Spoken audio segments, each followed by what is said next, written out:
Hi guys, welcome back to my channel. आज का ये vlog a day in my life है, जिसमें मैं घर से ही पढ़ाई करूँगी। पहले मैं लाइब्रेरी जाती थी, लेकिन अब मैंने डिसाइड किया है कि मैं लाइब्रेरी नहीं जाऊँगी और मैं घर से ही पढ़ाई करूँगी। तो कल मैंने अपनी जो भी बुक्स थी लाइब्रेरी में, वो मैं कल घर लेके आ गई थी और मैंने अपना रूम चेंज किया, अपना सेटअप सब चेंज किया था घर पे भी। कल रात को तो मैंने ज़्यादा नहीं पढ़ा था, बस थोड़ा बहुत पढ़ के और फिर बुक मैंने ऐसे ही टेबल पे रख दी थी। फिर पहले आज सुबह उठ के मैंने टेबल सेट की थी अपनी, और फिर मैं 8 बजे अपना फर्स्ट स्टडी स्टार्ट करने बैठ गई थी, जिसमें मैं सबसे पहले राजस्थान ज्योग्राफी का नदियों वाला चैप्टर कर रही थी। उसमें मैंने शॉर्ट नोट्स रिवाइज कर लिए थे पहले, और अब मैं बुक में से रिवाइज कर रही थी। यहाँ पे मैं बुक में से पढ़ती हूँ अपने नोट्स के बाद में भी, ताकि मेरे को थोड़े कुछ और ऐसे पॉइंट्स हो जो मेरे को ऐड करने हो, तो फिर मैं नोट्स के अंदर ऐसे ऐड कर लेती हूँ। इसके अंदर ऐसे थोड़े बहुत शॉर्ट में भी दिया हुआ था, तो वही मैं यहाँ पे देख रही थी और ऐसे इसके अंदर लिख रही थी। ऐसे करने से मेरे को थोड़ा ऐसे इजी रहता है, क्योंकि मैं फ़र्स्ट टाइम राजस्थान पढ़ रही हूँ, तो मेरे लिए ये ऐसे ईजी रहता है। फिर मैंने यहाँ पे ये कंप्लीट कर दिया था और फिर मैं नहाने चली गई थी। फिर मैं वापस आई थी, मैंने थोड़ा बहुत ब्रेक लिया था, मैंने फ्रूट्स खाए, यूट्यूब चलाया, और उसके बाद में मैं वापस पढ़ने बैठ गई थी। यहाँ पे मैं नदियों वाले चैप्टर के ही PYQ कर रही थी। ये मैं PYQs दिशा 2020 की बुक से कर रही थी।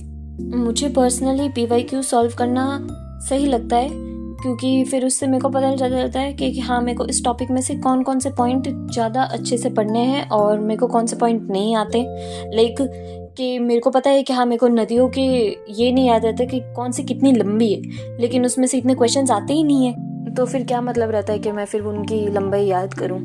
तो ऐसे मैंने फिर अपने PYQ सॉल्व कर लिए थे, और यहाँ पे फिर मैंने थोड़ा बहुत ब्रेक लिया था, खाना खाया, और फिर ये कल मम्मी ने मेरे केक बनाया था, तो मैंने ये केक खाया। उसके बाद में मैं वापस पढ़ने बैठ गई थी। मैं यहाँ पे गणित की शिक्षण विद्या कर रही थी। ये क्लास मैंने तो सोचा था कि कम से कम 1.5 नहीं तो 2 घंटे की होगी, लेकिन ये क्लास थी 2.5 घंटे की।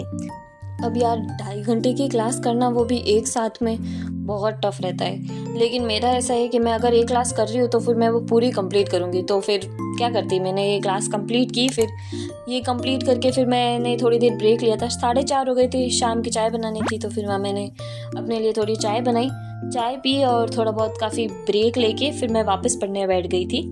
यहाँ पे पहले पढ़ने से पहले तो मैंने जो टेबल पे मैस फैलाया हुआ था, उस मैस को साफ़ किया था मैंने। ये मैस को मैंने फिर समेट के सारी बुक्स अपनी अरेंज की थी, और फिर मैं को जो पढ़ना था मैंने उसकी किताब वहाँ पे रखी थी। और यहाँ पे मैं फिर थर्ड स्लॉट करने बैठ गई थी शैक्षिक परिदृश्य का, जिसमें मैं लास्ट के RT पढ़ रही थी, राजस्थान का RT और RT एक्ट 2009। यहाँ पे मैं पहले तो बुक जो मैंने नोट्स बनाए हुए उन नोट्स को ही मैं रिवाइज़ कर रही थी। मैंने ये रिवाइज़ किए, उसके बाद में मैंने सोचा कि मैं ना थोड़ा लिख के करूँ, तो फिर मेरे को ऐसे याद होगा, क्योंकि मेरे को लिख के याद होता है। क्या आप भी ऐसे लिख के याद करते हो, तो मुझे कमेंट सेक्शन में ज़रूर बताना। मैं यहाँ पे ये कर रही थी, तो फिर मैंने सोचा कि मैं एक बार ऐसे देखूँ कि क्या पता अगर मेरे को ये RT एक्ट इंग्लिश मीडियम में भी मिल जाए। तो मैंने सर्च किया था गूगल पे, तो मेरे को मिल गए थे RT 2009 और राजस्थान RT, दोनों के ही मेरे को इंग्लिश मीडियम में मिल गया था। आपको भी अगर इंग्लिश में चाहिए हो तो आप सर्च कर लेना, आपको आराम से मिल जाएगा। फिर मैं ये कंप्लीट करके डिनर करने चली गई थी, जहाँ पे मम्मी ने इडली सांभर बनाए थे। फिर मैं वापस आई और मैंने स्टार्ट किया था लास्ट स्लॉट, जिसमें मैं राजस्थान हिस्ट्री के राठौड़ वंश पढ़ रही थी। ये मैं पहली बार पढ़ रही हूँ, तो मेरे को इनको याद करने में काफ़ी टाइम लग रहा है। लाइक मैंने लास्ट गोहिल वंश पढ़े थे, तो वो करने में भी मेरे को काफ़ी टाइम लगा। मैं ऐसे कर रही हूँ कि मैं फर्स्ट टाइम अब याद कर रही हूँ, तो मैं एक बार ही में अच्छे से याद कर लूँ, ताकि मेरे को सही से याद हो जाए। फिर मैंने अपना ये स्लॉट कंप्लीट किया और अपना डे यहीं पर ही ख़त्म किया।